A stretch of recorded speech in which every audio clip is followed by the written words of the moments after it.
Hello there. Come in. Take the weight off. Welcome to Homemade Audiobooks, the coziest corner of YouTube, a nest where you can settle down, turn the lights low, shut your peepers, and listen in to my homemade narrations of some of my favourite ever tales. These will be slightly over-the-top readings, with silly voices, accents aplenty, and a whole myriad of sound effects, all intended to give you the most immersive experience possible.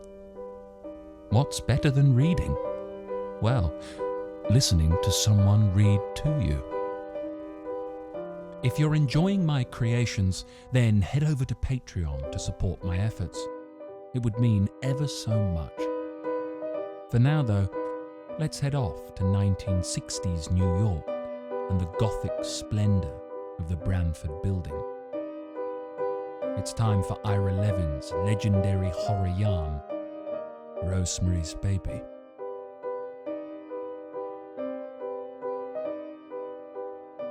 Rosemary's Baby, written by Ira Levin, read by Homemade Audiobooks. Part 2, Chapter 2. One afternoon in December, while Guy was doing the Pall Mall commercial, Hutch called. "I'm around the corner at City Centre, picking up tickets for Marcel Marceau," he said. "Would you and Guy like to come on Friday night?" "I don't think so, Hutch," Rosemary said. "I haven't been feeling too well lately, and Guy's got 2 commercials this week." "What's the matter with you?" "Nothing, really. I've just been a bit under the weather." "May I come up for a few minutes?" Oh, do. I'd love to see you." She hurried into slacks and a jersey top, put on lipstick and brushed her hair. The pain sharpened, locking her for a moment with shut eyes and clenched teeth, and then it sank back to its usual level, and she breathed out gratefully and went on brushing. Hutch, when he saw her, stared and said, "My God." "It's Vidal says soon, and it's very in," she said. "What's wrong with you?" he said. "I don't mean your hair." "Do I look that bad?"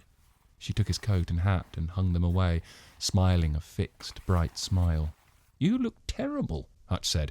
"You've lost God knows how many pounds, and you have circles around your eyes that a panda would envy. Oh, you aren't on one of those Zen diets, are you?" "No." "Then what is it? Have you seen a doctor?" "I suppose I might as well tell you," Rosemary said. "I'm pregnant. I'm in my 3rd month." Hutch looked at her nonplussed. "Oh, that's ridiculous," he said. "Pregnant women gain weight, they don't lose it. And they look healthy, not—" "There's a slight complication," Rosemary said, leading the way into the living room. "I have stiff joints or something, so I have pains that keep me awake most of the night. Well, one pain, really. It's just sort of continues. It's not serious, though. It'll probably stop any day now." "I never heard of stiff joints being a problem," Hutch said. "Stiff pelvic joints. It's fairly common." Hutch sat in Guy's easy chair. "Well, congratulations," he said doubtfully. "You must be very happy." "I am," Rosemary said. "We both are." "Who's your obstetrician?" "His name is Abraham Saperstein. He's—" "I know him," Hutch said, "or of him. He delivered 2 of Doris's babies." Doris was Hutch's elder daughter. "He's one of the best in the city," Rosemary said. "When did you see him last?" "The day before yesterday, and he said just what I told you. It's fairly common, and it'll probably stop any day now. Of course, he's been saying that since it started." "How much weight have you lost?" "Only 3 pounds. It looks—" "Nonsense. You've lost far more than that." Rosemary smiled. "You sound like our bathroom scale," she said. "Guy finally threw it out. It was scaring me so. No, I've lost only 3 pounds and 1 little space more, and it's perfectly normal to lose a little during the first few months. Later on, I'll be gaining." "I certainly hope so," Hutch said. "You look as if you've been drained by a vampire. Are you sure there aren't any puncture marks?" Rosemary smiled. Well, Hutch said, leaning back and smiling too, we'll assume that Dr. Saperstein knows whereof he speaks. God knows he should. He charges enough. Guy must be doing sensationally. He is, Rosemary said, but we're getting bargain rates. Our neighbours, the Castavets, are close friends of his. They sent me to him, and he's charging us his special non-society prices. Does that mean Doris and Axel are society? Hutch said. They'll be delighted to hear about it. The doorbell rang. Hutch offered to answer it, but Rosemary wouldn't let him. Hurts less when I move around, she said, going out of the room, and went to the front door, trying to recall if there was anything she had ordered that hadn't been delivered yet. It was Roman, looking slightly winded. Rosemary smiled and said, I mentioned your name 2 seconds ago. In a favorable context, I hope, he said. Do you need anything from outside? Minnie is going down in a while, and our house phone doesn't seem to be functioning. No, nothing, Rosemary said. Thanks so much for asking. I phoned out for things this morning. Roman glanced beyond her for an instant, and then, smiling, asked if Guy was home already. No, he won't be back until 6 at the earliest, Rosemary said, and, because Roman's pallid face stayed waiting with its questioning smile, added, A friend of ours is here. The questioning smile stayed. She said, Would you like to meet him? Yes, I would, Roman said, if I won't be intruding. Of course you won't. Rosemary showed him in. He was wearing a black and white check jacket over a blue shirt and a wide paisley tie. He passed close to her, and she noticed for the first time that his ears were pierced, that the left one was, at any rate. She followed him to the living room archway. This is Edward Hutchins, she said, and to Hutch, who was rising and smiling, This is Roman Castavet, the neighbour I just mentioned, she explained to Roman. I was telling Hutch that it was you and Minnie who sent me to Dr. Saperstein. The 2 men shook hands and greeted each other. Hutch said, One of my daughters used Dr. Saperstein too, on 2 occasions. He's a brilliant man, Roman said. We met him only last spring, but he's become one of our closest friends. Sit down, won't you? Rosemary said. The men seated themselves, and Rosemary sat by Hutch. Roman said, So Rosemary has told you the good news, has she? Yes, she has, Hutch said. We must see that she gets plenty of rest, Roman said, and complete freedom from worry and anxiety. Rosemary said, Oh, that would be heaven. I was a bit alarmed by her appearance, Hutch said, looking at Rosemary as he took out a pipe and a striped rep tobacco pouch. Were you? Roman said. But now I know she's in Dr. Saperstein's care, I feel considerably relieved. She's only lost 2 or 3 pounds, Roman said. Isn't that so, Rosemary? That's right, Rosemary said. And that's quite normal in the early months of pregnancy, Roman said. Later on she'll gain, probably far too much. So I gather, Hutch said, filling his pipe. Rosemary said, Mrs. Castavet makes a vitamin drink for me every day, with a raw egg and milk and fresh herbs that she grows. All according to Dr. Saperstein's directions, of course, Roman said. He's inclined to be suspicious of commercially prepared vitamin pills. Is he really? Hutch asked, pocketing his pouch. I can't think of anything I'd be less suspicious of. They're surely manufactured under every imaginable safeguard. He struck 2 matches as one and sucked flame into his pipe, blowing out puffs of aromatic white smoke. Rosemary put an ashtray near him. That's true, Roman said, but commercial pills can sit for months in a warehouse or on a druggist's shelf and lose a great deal of their original potency. Yes, I hadn't thought of that, Hutch said. I suppose they can. Rosemary said, I like the idea of having everything fresh and natural. I'll bet expectant mothers chewed bits of tannis root hundreds and hundreds of years ago when nobody had even heard of vitamins. Tannis root? Hutch said. It's one of the herbs in the drink, Rosemary said. Or is it a herb? She looked to Roman. Can a root be an herb? But Roman was watching Hutch and didn't hear. Tannic? Hutch said. I've never heard of it. Are you sure you don't mean anisey or orris root? Roman said. Tannis, Here, Rosemary said, drawing out her charm. It's good luck, too, theoretically. Brace yourself. The smell takes a little getting used to. She held the charm out, leaning forward to bring it closer to Hutch. He sniffed at it and drew away, grimacing. I should say it does, he said. He took the chain ball between 2 fingertips and squinted at it from a distance. It doesn't look like root matter at all, he said. It looks like a mould or fungus or some kind. He looked at Roman. Is it ever called by another name? He asked. Not to my knowledge, Roman said. I shall look it up in the encyclopedia and find out all about it, Hutch said. Tannis, what a pretty holder or charm or whatever it is. Where did you get it? With a quick smile at Roman, Rosemary said, The Castavets gave it to me. She tucked the charm back inside her top. Hutch said to Roman, You and your wife seem to be taking better care of Rosemary than her own parents would. Roman said, We're very fond of her, and of Guy too. He pushed against the arms of his chair and raised himself to his feet. If you'll excuse me, I have to go now, he said. My wife is waiting for me. Of course, Hutch said, rising. It's a pleasure to have met you. We'll meet again, I'm sure, Roman said. Don't bother, Rosemary. It's no bother. She walked along with him to the front door. His right ear was pierced too, she saw, and there were many small scars on his neck, like a flight of distant birds. Thanks again for stopping by, she said. Don't mention it, Roman said. I like your friend, Mr. Hutchins. He seems extremely intelligent. Rosemary, opening the door, said, He is. I'm glad I met him, Roman said. With a smile and a hand wave, he started down the hall.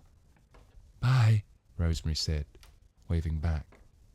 Hutch was standing by the bookshelves. This room is glorious, he said. You're doing a beautiful job. Thanks, Rosemary said. I was until my pelvis intervened. Roman has pierced ears. I just noticed it for the first time. Pierced ears and piercing eyes, Hutch said. What was he before he became a golden ager? Just about everything, and he's been everywhere in the world.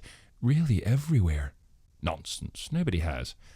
Why did he ring your bell, if I'm not being too inquisitive? To see if I needed anything from outside. The house phone isn't working. They're fantastic neighbours. They'd come in and do the cleaning if I let them. What's she like? Rosemary told him. Guy's gotten very close to them, she said. I think they've become sort of parent figures for him. And you? I'm not sure. Sometimes I'm so grateful I could kiss them, and sometimes I get a sort of smothery feeling, as if they're being too friendly and helpful. Yet how can I complain? You remember the power failure? Shall I ever forget it? I was in an elevator. No, yes, indeed. 5 hours in total darkness with 3 women and a John Bircher who were all sure that the bomb had fallen. How awful. You were saying? We were here, a Guy and I, and 2 minutes after the lights went out, Minnie was at the door with a handful of candles. She gestured towards the mantel. Now how can you find fault with neighbours like that? You can't, obviously, Hutch said, and stood looking at the mantel. Are those the ones? He asked. 2 pewter candlesticks stood between a bowl of polished stones and a brass microscope. In them were 3-inch lengths of black candle ribbed with drippings. The last survivors, Rosemary said. She brought a whole month's worth. What is it? Were they all black? He asked. Yes, she said. Why? Just curious.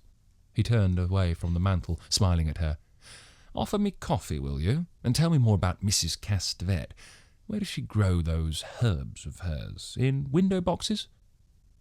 They were sitting over cups at the kitchen table some 10 minutes later when the front door unlocked and Guy hurried in.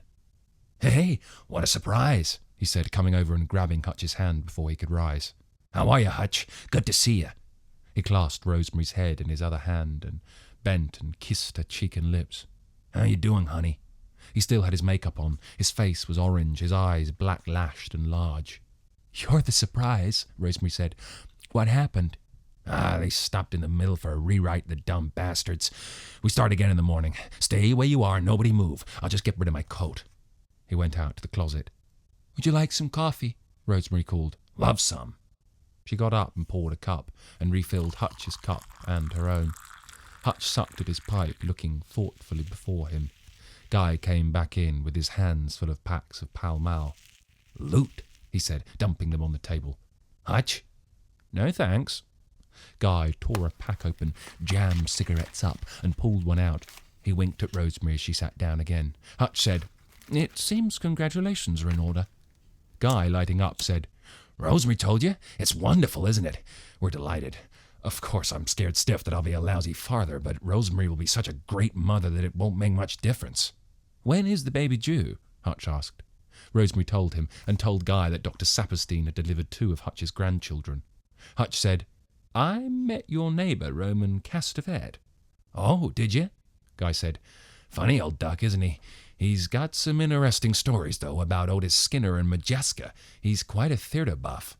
Rosemary said, "Did you ever notice that his ears are pierced?" "You're kidding," Guy said. "No, I'm not. I saw her." They drank their coffee, talking of Guy's quickening career and of a trip Hutch planned to make in the spring to Greece and Turkey. "It's a shame we haven't seen more of you lately," Guy said, when Hutch had excused himself and risen. "With me so busy and Ro being the way she is, we really haven't seen anyone." "Perhaps we can have dinners together soon," Hutch said, and Guy, agreeing, went to get his coat. Rosemary said, "Don't forget to look up tennis route." "I won't," Hutch said, "and you tell Dr. Saperstein to check his scale. I still think you've lost more than 3 pounds. "Don't be silly," Rosemary said. "Doctor's scales aren't wrong." Guy, holding open a coat, said, "It's not mine, it must be yours." "Right you are," Hutch said. Turning, he put his arms back into it. "Have you thought about names yet?" he asked Rosemary, "or is it too soon?" "Andrew or Douglas if it's a boy," she said. "Melinda or Sarah if it's a girl." "Sarah?" Guy said. "What happened to Susan?" He gave Hutch his hat. Rosemary offered her cheek for Hutch's kiss. "I do hope the pain stops soon," he said. "It will," she said, smiling. "Don't worry," Guy said. "It's a pretty common condition." Hutch felt his pockets. "Is there another one of these around?" he asked, and showed them a brown fur-lined glove, and felt his pockets again. Rosemary looked around at the floor, and Guy went to the closet and looked down on the floor and up onto the shelf. "I don't see it, Hutch," he said. "Nuisance," Hutch said. "I probably left it at City Centre. I'll stop back there. Let's really have that dinner, shall we?" "Definitely," Guy said, and Rosemary said, "Next week." They watched him around the first turn of the hallway and then stepped back inside and closed the door. "That was a nice surprise," Guy said. "Was he here long?" "Not very," Rosemary said. "Guess what he said?" "What?" "I look terrible."